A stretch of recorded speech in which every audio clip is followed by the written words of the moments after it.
हमारे देश में पब्लिक एजुकेशन का मायने ही यही था। जो शुरू में जो बड़े बड़े विद्वान लोगों ने जो पॉलिसीज़ बनाई, जो हमारे फ्रीडम फाइटर्स ने पॉलिसीज़ बनाई, ये था कि पब्लिक फंडेड एजुकेशन के ज़रिए हम अपने देश में असली मायने में जमहूरियत ला सकते हैं, एम्पावर कर सकते हैं हर नागरिक को। क्योंकि हमारा देश बटा हुआ है, यहाँ ज़बरदस्त इनइक्वालिटी है।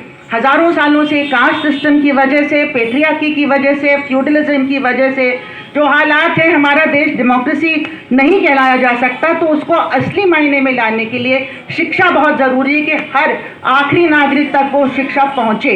इस वजह से अफोर्डेबल एजुकेशन, बल्कि अफोर्डेबल नहीं कहना चाहिए था, फ्री होना चाहिए था शुरू से। और अब हम कह रहे हैं पूरा फ्री होना चाहिए, सबके लिए बराबर की एजुकेशन व्यवस्था होनी चाहिए सारे नागरिकों के लिए। यहाँ पे साथियों कई सारी शिक्षा नीतियाँ आई। अभी जो हाल में शिक्षा नीति आई है, जो नेशनल एजुकेशन पॉलिसी कहलाती है, जो 2019 में ड्राफ्ट आया, 20 में कैबिनेट ने पास किया, पार्लियामेंट में कभी नहीं, आज तक नहीं रखी गई है वो पॉलिसी। पिछली पॉलिसी सारी पार्लियामेंट के थ्रू आई थी, बहुत सारा डिबेट हुआ था, सारी रिसर्च हुई थी, सारी फाइंडिंग्स रखी गई थी। यहाँ ऐसा कुछ नहीं हुआ। चंद लोगों की कमेटी ने कहा कि हमारी ये राय है कि ऐसी होनी चाहिए। उनकी राय किस चीज़ पे बेस्ड है? क्या हमारे देश की जो ज़रूरत है कि हर नागरिक को एक्सेस हो, मिले एजुकेशन, वो देखा गया, गुणवत्ता देखी गई।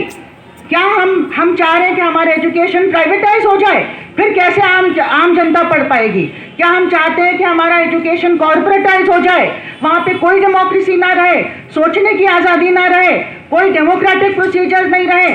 तो फिर हमारे टीचर अगर आज़ाद सोच के नहीं बन पाएंगे तो स्टूडेंट को कैसे ऐसे नागरिक बनाएंगे जो क्रिटिक कर सकते हैं, जो आज़ाद तरीके से अपनी बात को रख सकते हैं, जो मुद्दों को समझ सकते हैं और समाज में परिवर्तन ला सकते हैं? क्या शिक्षा नीति का मतलब मकसद ये है कि अमीर और अमीर हो जाए और गरीब पूरी तरह से कुएं में डाल दिया जाए? नहीं साथियों, तो ये पूरा एक जो रिवर्स आइडिया है।